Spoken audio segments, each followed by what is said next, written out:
Good afternoon, viewers. This is a continuation of what we had discussed, and today we are going to continue with our series on financial management, and the topic for today is agency theory.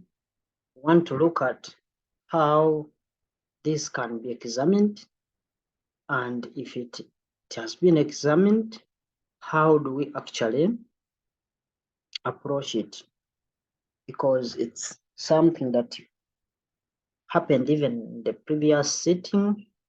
It is December 2022. That sitting, it was there. It may be something small, carrying like 6 to 7 marks, but those marks are good because these easy marks should always be obtained by students, because these are things which can actually understand without cramming them. And we see even when because it can be examined alone in section B, where they will add some components of the restrictive covenants and others, as we saw them in previous questions. So without wasting more time, let's dive in and we'll see what we can do.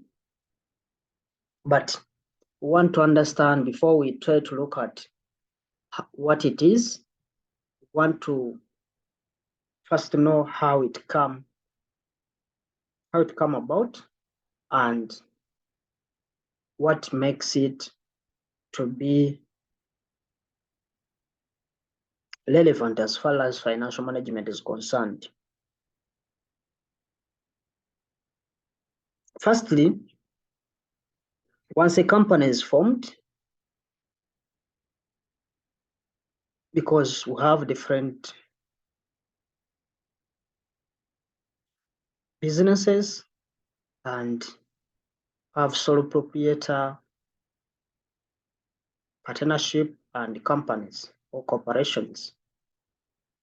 So for this, we are looking at a corporation, and we are saying once a company is formed, on top of the company, or we have got on top, we have the shareholders, and those shareholders are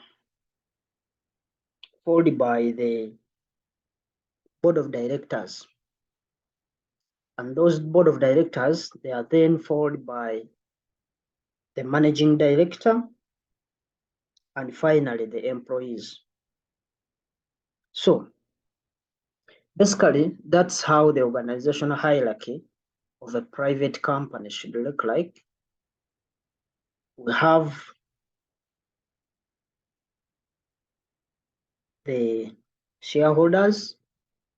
It may be even a public company, but we must have the shareholders, which are followed by, or below the shareholders, we have the board of directors, and below the board of directors, we have the managing director or the director, then, or the CEO. Then down the CEO, we have the employees, whether they are middle managers, they are all employees of the company, as well as the organizational hierarchy is concerned. So how this comes about, the agency theory, is it comes about in that we have just a relationship between some of those people that we've spoke about.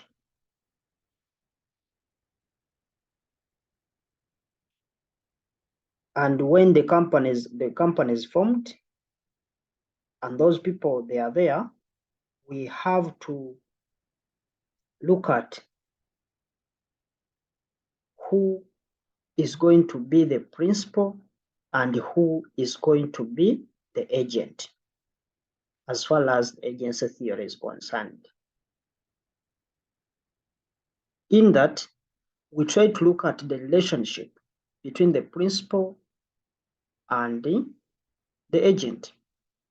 So our main emphasis is to identify who is the principal and who is the agent. After knowing that, then you have to identify their relationships. Who is supposed to be who in a given relationship.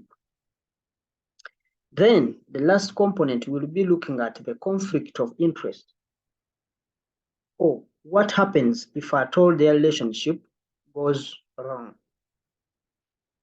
Or the other aspect in terms of the relationship, when the relationship is no longer existing. Those are the things we are going to be looking at under the agency theory. So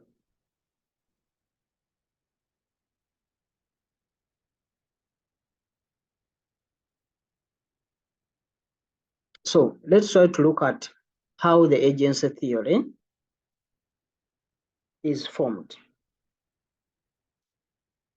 And we are saying that from the fact that the shareholders, we said the shareholders, they are the ones on top, and they are who are actually the owners of the business. One, they appoint, the right word is appoint, the board of directors to run the company on their behalf. Meaning,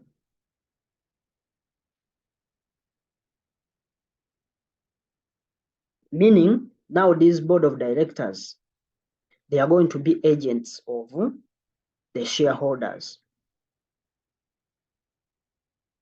But however, the board of directors, they are not employees of the company.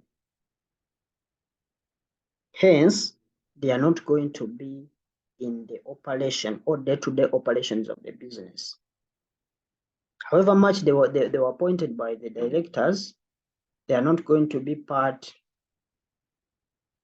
of the day-to-day operations of the business. So what will happen is that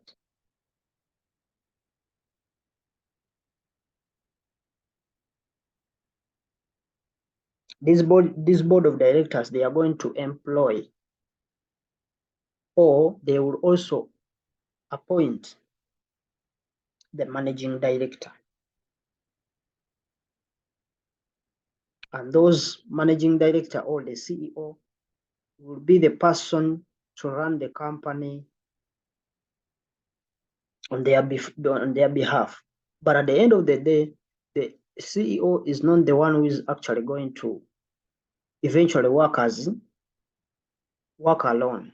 So what the CEO does, the CEO will employ people or staff to do the day-to-day operations of the business. So that's how this is formed. It's from the top, where we have the shareholders who actually appoint the board of directors to run the business on their behalf. But since this board of directors are not the employees of the organization, they will also employ or appoint. They will appoint the director or the CEO or the managing director to run the company, and that managing director will eventually employ staff to do the day-to-day operations of the business. And that's how an agency theory is formed. So when discussing about the agency theory, we are interested in knowing how the principal relate with the agent. In other words, how those different stakeholders are going to be relating. We spoke of the shareholders, board of directors, we have the employees and other different stakeholders as we are going to see them. So now let's come to the examination point of view, because after understanding what it is and how it's formed, then we are supposed to look at how is it going to be incorporated in our exam. So the examiner will ask you the forms of agency, and basically for financial management, we have 4 forms of agency. One, we have the shareholders and the board of directors. Remember, the shareholders are the ones at top. They are the ones who appoint the board of directors. They just appoint, not employ.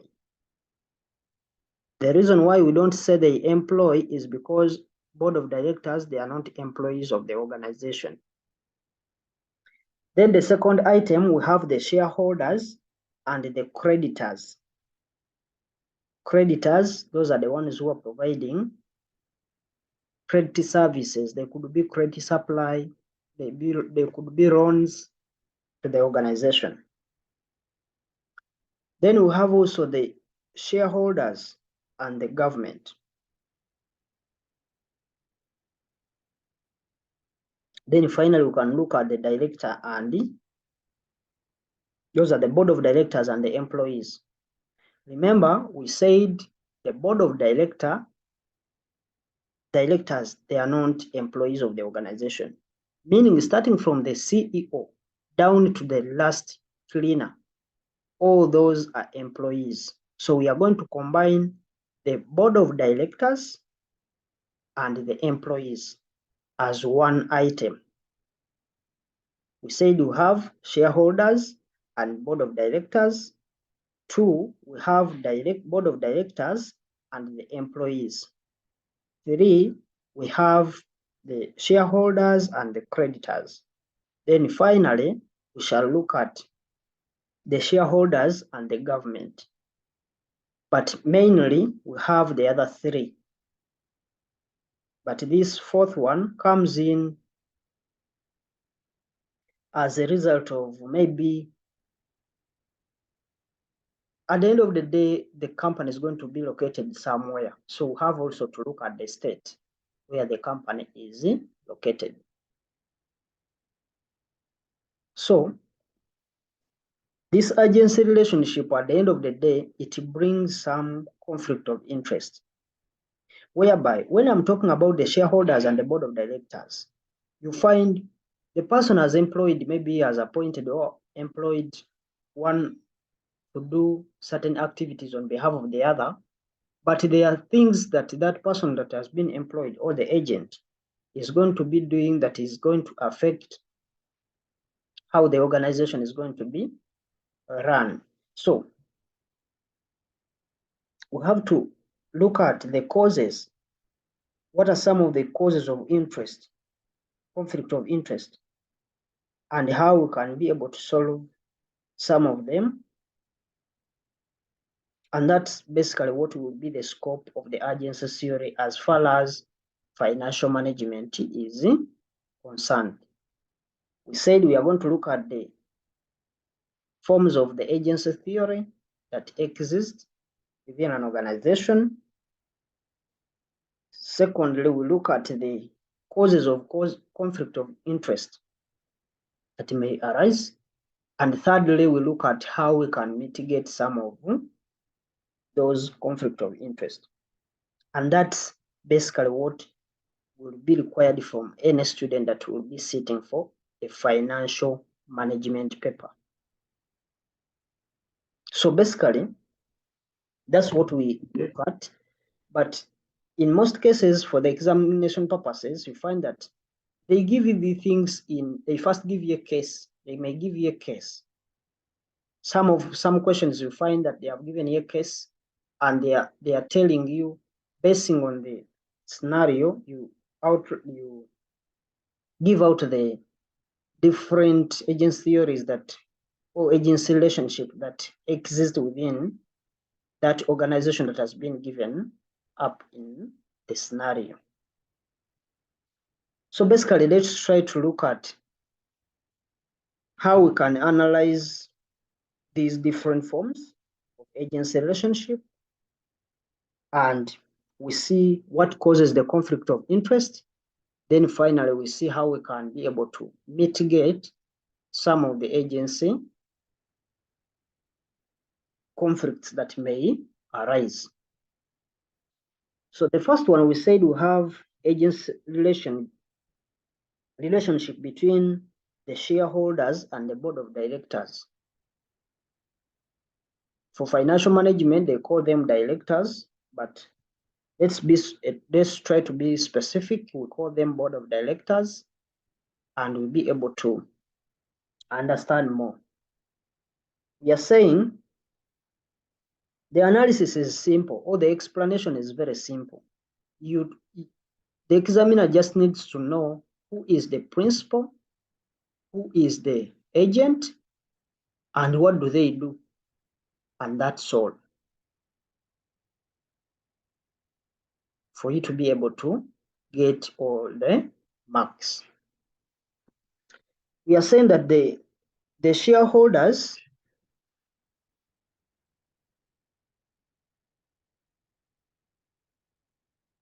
because here we have a diagram, we can maybe try to understand some of these from the diagram, and we see the agency relationship, how it is. We are seeing that the principal here employs the agent. It will be now the agent to work with the third party, maybe the society or the customers. But whatever the agent, the agent is doing, they are not bound on the agent, they are bound on the principal. Or all the actions of the agent, it's the principal who is liable for the actions of the agent.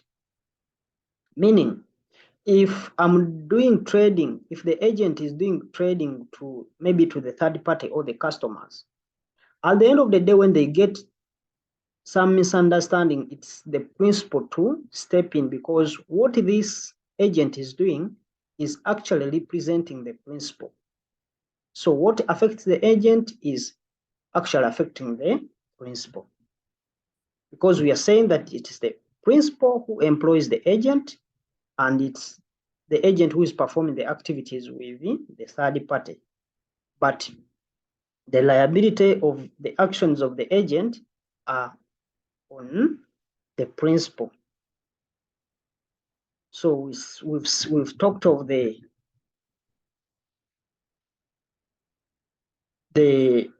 different types or forms of agency relationship, and we said we have the shareholder and the director. These are the board of directors, but for financial management, they call them directors. But here, I want to use the word board of directors to be able to get it right, because we say the board of directors, they are not employees. The directors are not employees. The directors or the board of director is just a body that is going to appoint the CEO or the managing director, who will be the employee. And in this case, when you try to look at the board of director and the employees, we are all combining even the managing director, because the managing director is employed by the board of directors. So we have the shareholders and the creditors, and lastly, we shall look at the shareholders and the government. So let's try to dive in and see what we can have. We have the agency relationship between shareholders and the directors or board of directors or managers. If you find them, they have used them interchangeably, just know they mean the same thing, because that's how the syllabus is describing them. We are saying that the shareholders, who are the owners of the business, the shareholders who are the owners of the business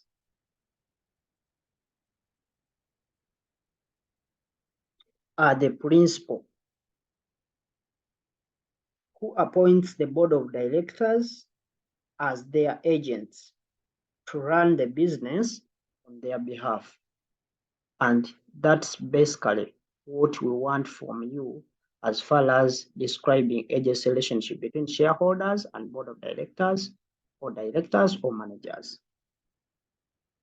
We said the shareholders who are the agents, who are the owners of the business are the principal. Who appoints? The right word is appoint, because they don't employ. Since board of directors, they are not employees of the organization. They appoint the board of directors as their agent to run the business on their behalf. And that's it. Nothing else. The second one is agency relationship between shareholders and government. But before that, maybe let's try to first take all of them at once, because some of these, they are very easy to explain. It is just a matter of knowing who is the agent, who is the principal, and who appoints who, and they appoint who to do what. So when we try to look at the board of directors and the employees, the board of directors and the employees, we are saying that the board of directors appointed by the shareholders. Remember, this is a different case. Don't start saying that in the previous example we had board of directors as the agent. No, this is a fresh relationship where you start by saying the board of directors who are appointed by the shareholders acting as principal. Because remember, now the business has been transferred to them. They are now the owners. They are now the ones who are acting as principal. Now for them, what they do, they hire employees. Remember, we said the CEO is also an employee of the organization. So what we are saying that the board of directors appointed by the shareholders acting as the principal hire staff or employees as their agents to run the day-to-day operations of the business. And that's it. What they do, it's the board of directors who appoint the employees, and those employees, they are the ones who are going to be doing the day-to-day operations of the business. Even though the CEO is not going to be involved in the day-to-day operations, but like being directly, but is going to be indirectly involved in the operations of the business. That's why we term that CEO as an employee of the organization. So that's how it is. The board of directors, they are the ones who appoint or hire. Actually, they are not, they employ or they hire staff or employees to do as their agents to do the day-to-day operations of the business. And that's it. I gave you the first one. I wrote it there because I wanted you to get a highlight of how you should be able to explain this. But since we have actually got all, we can now go to the shareholders and the creditors. What you have to know is that the key point here is to know who is the agent and who is the principal.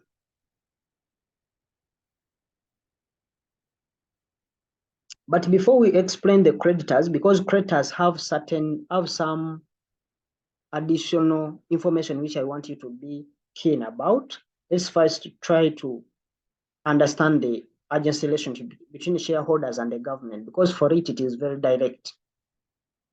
It's the shareholders who are the owners of the business, but they are coming to operate in let's say, in Uganda. And Uganda, it's Uganda as a state, we have our own rules. So it is the company to abide by those rules. If you can't, then you are not going to operate in what? In the country. So that alone explains that the government is going to be now the principal, where the shareholders are going to be agents.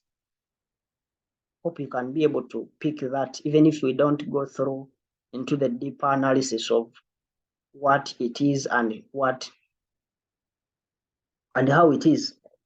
But we can add something, and we say that the shareholders and the government. We said here the government is the principal and the shareholders are now going to be the agents, because the government expects the business or the shareholders to follow the legal laws that are applicable to that very country. Some of the legal laws may be paying taxes, like doing the normal registration of the company, like following all the procedures that are taken for any company to exist in Uganda. So that's basically how it is. So now we are looking at the agency relationship between the shareholders and the creditors. This one is more common because it has some additional stuff that we need to understand and be able to interpret whenever we are required to do so. We have some key points that we need to note from this, because we are looking at the creditors and we are now seeing that the creditors are going to be the principal in this relationship. The reason is very simple. These creditors are the ones who are going to give money. Let's assume they are lending institutions. They are the ones who are going to give money to the business to start operating. What happens is that these creditors, for them, what they want to be paid in time, on time, depending on the agreements that they are going to be formulating between the two companies. So we are looking at a situation where these shareholders or the company, because shareholders are now the owners, so it is either shareholders or the company that is going to obtain loans from the credit institutions. So the right explanation should be the shareholders, who are the principal, lends money to the company. They lend money to the company, and the company is owned by the shareholders. It's now the company which is owned by shareholders, who appoints board of directors as their agents.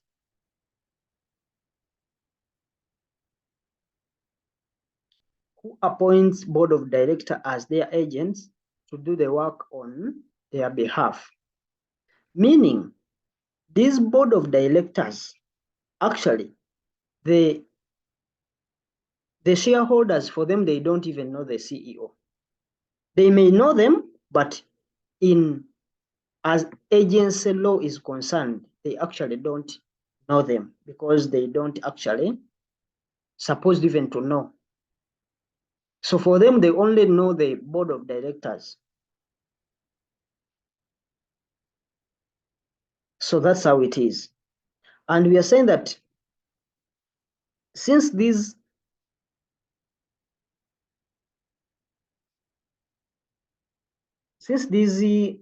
board of directors, they are going to be working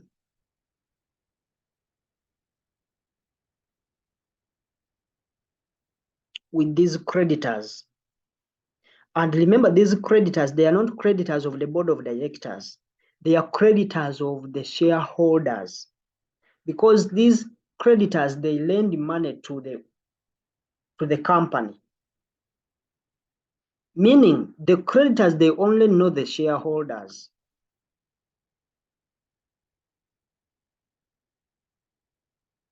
Which is the company. So what happens is that since we are going to be having people, even these shareholders, they are not the ones who are directly in the business or doing the day-to-day operations. It means that it's going to create a gap which will force these creditors to put some restrictions. Those are the ones we call the restrictive covenants. And those restrictive covenants, they are going to be within the debt agreement. If maybe these creditors are giving money to the shareholders, they are going to put some restrictions. Maybe they are going to be restricting on certain assets that you are not supposed to pay to dispose of the assets. You are not going to maybe to pay dividends to the shareholders, or you are not going to do the merging, involving the merging activities. So those are some of the restrictive covenants that are going to be set by these creditors. As a result of these creditors dealing with people who actually are not the real owners, because the shareholders themselves, they are not involved in the business directly. They have appointed people to handle the business on their behalf. It means it will create some gap, and that gap will only be fulfilled when these creditors put there some restrictive covenants. So we are saying because of that, the creditors are going to be dealing with the agents and not the owners of the business. Therefore, these creditors will be required to put restrictive covenants, and these restrictive covenants are just things that are going to be fixed in the agreement when they lend money to a company. And we've given some examples, maybe when they use the assets, the company may be required maybe to not to use these same assets of the company to obtain more loan from different institutions. Because if at all the creditors have supplied you on credit and they have restricted you from using the same assets of the company to use them as security to get more debt, then it will be a restrictive covenant which will arise as a result of the relationship that is existing between the shareholders and the creditors. Then the other one, we said restriction on paying dividends, because the fact that these creditors have a say or they have a claim on the company assets, they may restrict you to pay dividend to these shareholders before you pay them off. So it means by any default, when the company goes into bankruptcy, you may find that you have to first pay. When you're selling these assets, you first pay off the creditors before you pay the remaining to the shareholders. The other one is the restriction on certain investments. You may find that the creditors have given you money, but they are restricting you to use, they are putting restrictions on the money they have given you, that you should use that money for the purpose they have actually given you that money for. If you have applied for a loan, maybe to do a factory, to construct a factory, they may restrict you not to use that money for other investments, and specifically restrict you to do only the construction of the factory. The other item is restriction on selling or disposing of some assets.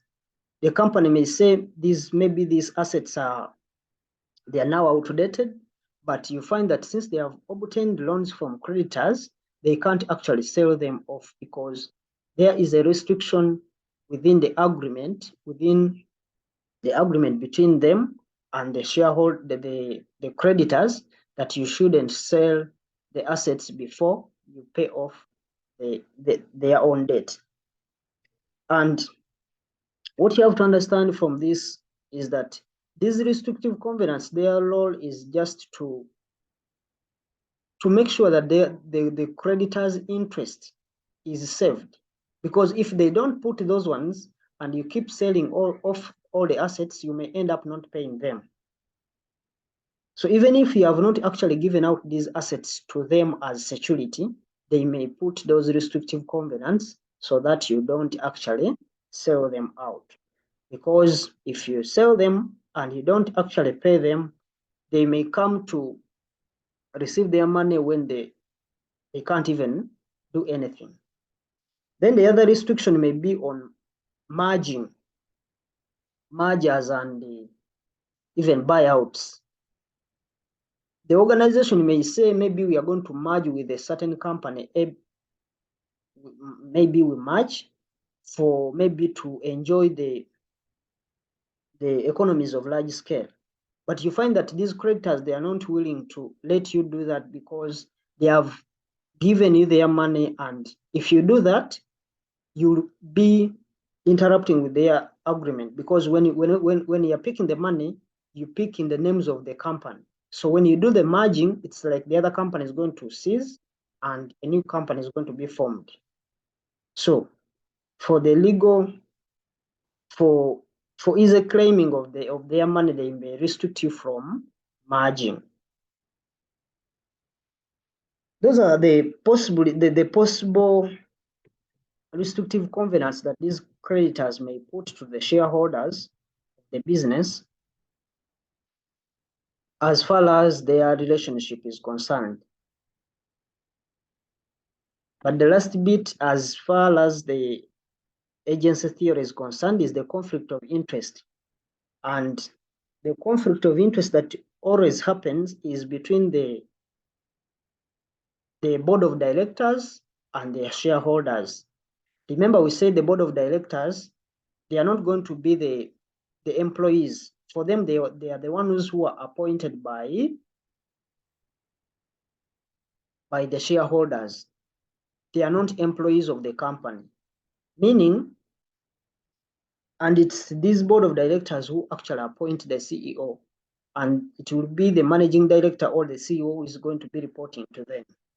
So since they are also not involved in the business directly, they are going to be having diverging interest, or a conflict of interest is going to always happen.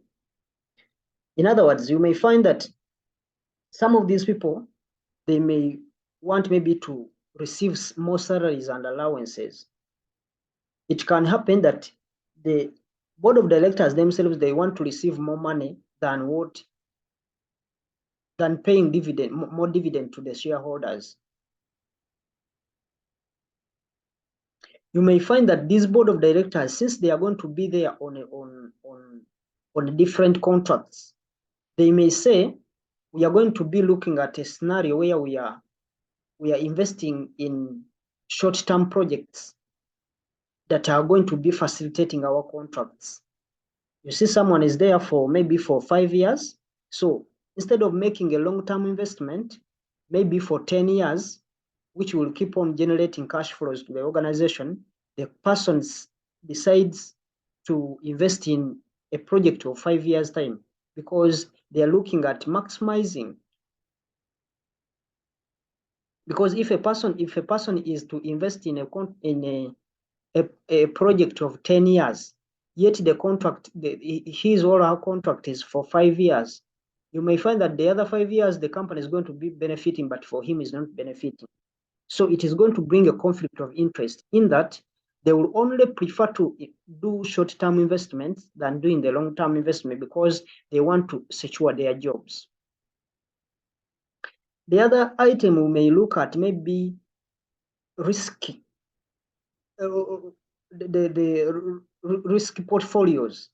You may find that these board of directors, they may fear to invest all the money from the shareholders, fearing the risk that may arise.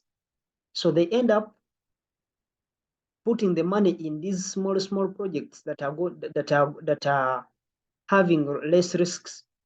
Remember, when you are trying to look at the risk to return trade-off, we always assume that the project with a high risk is always going to give us more returns in the future. So Since these shareholders are going to be, this board of directors are going to be worried about losing the money or investing in unprofitable or more risky ventures, they may end up putting or diversifying the risk by investing in more projects which are going to be bringing less cash flows to the organization, because they are fearing to invest in something that can bring more cash flows to the organization, because they fear to lose the money that has been given to them by the shareholders.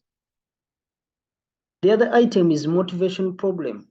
You find that if this board of directors, they are not motivated well, they are going to reach a scenario whereby they are going to start working at their own pace. They don't care, because at the end of the day, they are paid. But if these people, they are motivated, if shareholders motivated them, maybe they give them shares maybe at the end of the year when they perform well, they give them shares. They will be forced to perform more, because they will be expecting also, because by giving them shares, they are also becoming shareholders. By doing so, this will force those board of directors to work hard and be able to obtain more profit that will eventually make them receive dividends at the end of the year. Even the issue of not paying dividends, because if those board of directors, they are not part of the shareholding team, then they are not going to be worried about not paying dividend, because paying dividend is always a decision of them, whether to declare dividend or not to declare dividend. So if they are part of the shareholding team, then we expect them to declare dividends and also be able to pay the different shareholders. Those are basically some of the things that we may look at under the conflict of interest. Maybe the last one, we can talk about the creative accounting. This always happens when maybe this board of directors, they are paid according to how they perform. If let's say someone is paid according to profit after tax, you may find that they may force these finance managers to create or to doctor the accounts, meaning they will be manipulating the accounts to show a higher profit after tax for them to receive or to secure their jobs. So it's a challenge that these people, they are going to be creating manipulating these figures so that to show a higher figures, which is not actually reflecting the true values of the company. Even takeover bids, because if you have these mergers and acquisitions, sometimes when these shares are when they are acquisitions, you find that the control is always lost. So if the control is lost, it means the person who was employed there will actually lose their job, because the other people, they will be the ones to select the people they want. So if that happens, this board of directors, they will always find a way to limit the shareholders to accept the takeover or the merger bids, because they fear to lose their jobs. So it's a kind of something that is very direct, but it needs something that it needs to create a practical way, in that when the examiner brings a scenario question, you can be able to analyze the question and be able to interpret what the examiner may want. But lastly, on what we can do to be able to remove those conflict of interest, shareholders not receiving their salaries, their dividends, because at the end of the day, shareholders, what they only look in the business is only the dividend. Shareholders may be receiving fake accounts. They may also try to put some measures, and these are the things we are going to put across so that we can be able to mitigate all the risks or all the conflicts of interest that may arise between the shareholders and the board of directors, because that's where most of the things are going to be happening. And that's where the conflict of interest is going to be arising. Even for the examination purpose, it's where it's the area of focus, because none of them is an employee of the organization. If this one is appointing the other one, but all of them, they are not directly involved in the business. They are indirectly involved in the business. So one of the mitigative way is to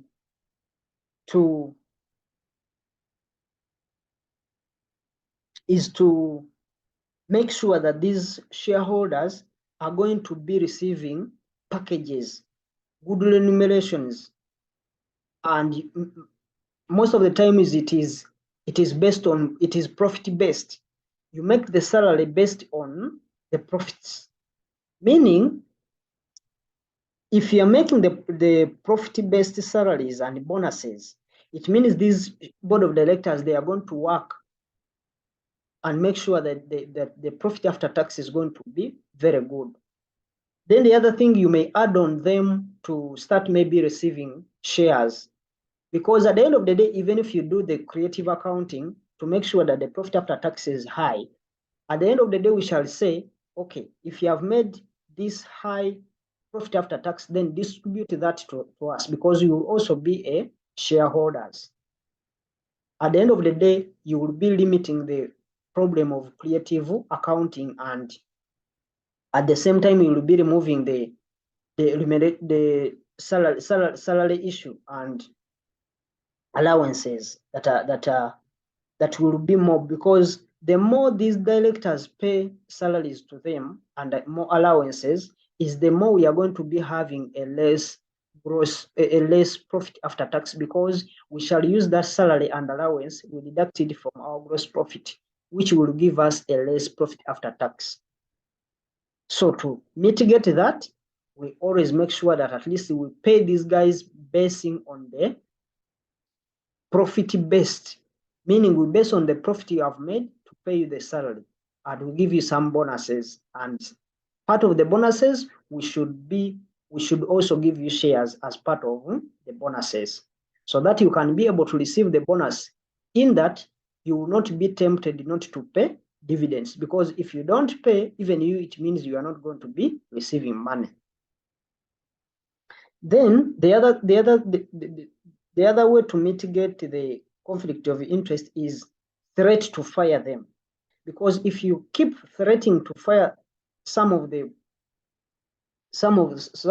members, you may find that these people, they are going to be panicking, and the way they start panicking, they start doing the right thing, and they be able to see that the company is going to be progressing in a good way. Then the other option is giving these people non-monetary benefits. You give them attractive monetary and non-monetary benefits in order to act in their interest. Because if you give them non-monetary benefits, like the wife said, shares, that's non-monetary, but at the end of the day, they will be earning dividends.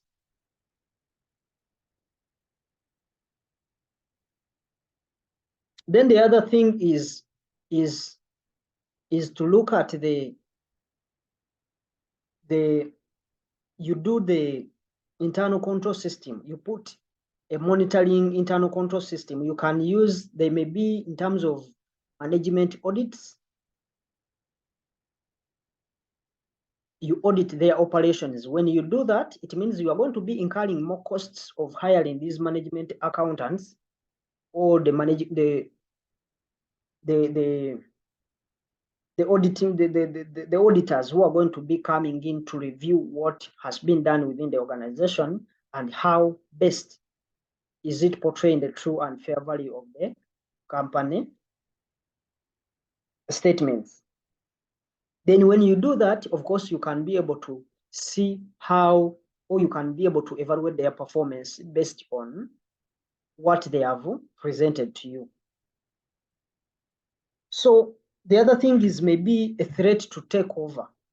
you tell them, you know what, if at all you don't achieve profitability to maybe in 2020, 2024, we are going to merge the company with another company.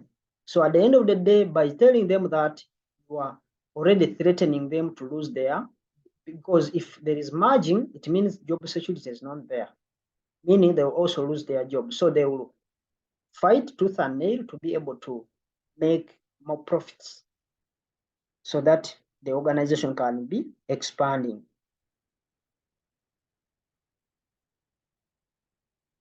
That's basically some of the things we may talk about as far as